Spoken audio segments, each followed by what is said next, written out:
Hello everyone, ఇది ఈ ఆకు బచ్చలాకు అనమాట. ఇది బచ్చలాకులో ఏదో ఒక రకమైన టైప్. మీకు ఎక్కడైనా దొరికితే తీసుకోండి, లేదా అమెజాన్లో వాటిల్లో కూడా అవైలబుల్గా ఉంది. ఇది చూడ్డానికి ఇలా ఉంటుంది ఆకు, అండ్ దీనికి పింక్ కలర్ ఫ్లవర్ వస్తుంది. ఆ ఫ్లవర్ కూడా బాగుంటుంది, బట్ ఆ ఫ్లవర్ని తీసేయండి. జస్ట్ లీవ్స్ వరకే మనం యూజ్ చేసుకోవాలి కర్రీలోకి. మనం నార్మల్గా పప్పు అవి ఎలా చేసుకుంటామో సేమ్ అదే అనమాట. ఇది నాకు టేస్ట్ చాలా బాగుంటుంది అండ్ హెల్త్కి కూడా మంచిది. సరే ట్రై చేసి చూడండి. టొమాటోస్, ఆనియన్స్, మిర్చి, అంతే. దీనికి కావాల్సిన ఇంగ్రీడియంట్స్ ఇలా చిన్న కట్ చేసుకొని సేమ్ మనం పప్పు ఎలా చేసుకుంటామో అదే ప్రాసెస్లో చేయడం.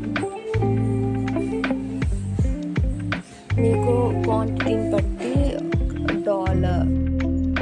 ఆనియన్స్ కానీ వేసుకోండి. అండ్ తాలింపు పెట్టేసాం.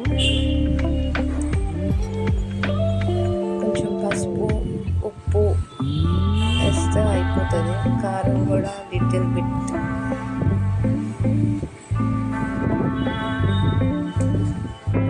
సో మనం వెల్లుల్లిపాయలు డైరెక్ట్గా వేసేసుకోవచ్చు, లేకపోతే కొంచెం ఫ్రై లాగా ఇలా చేసి లైట్ రెడిష్ కలర్లో వచ్చిన తర్వాత నేను డైరెక్ట్గా పప్పులోకి వేసేసుకోవచ్చు. అండ్ ఫైనల్లీ పప్పులోకి కావాల్సినవి వడియాలు, లేకపోతే ఇలా.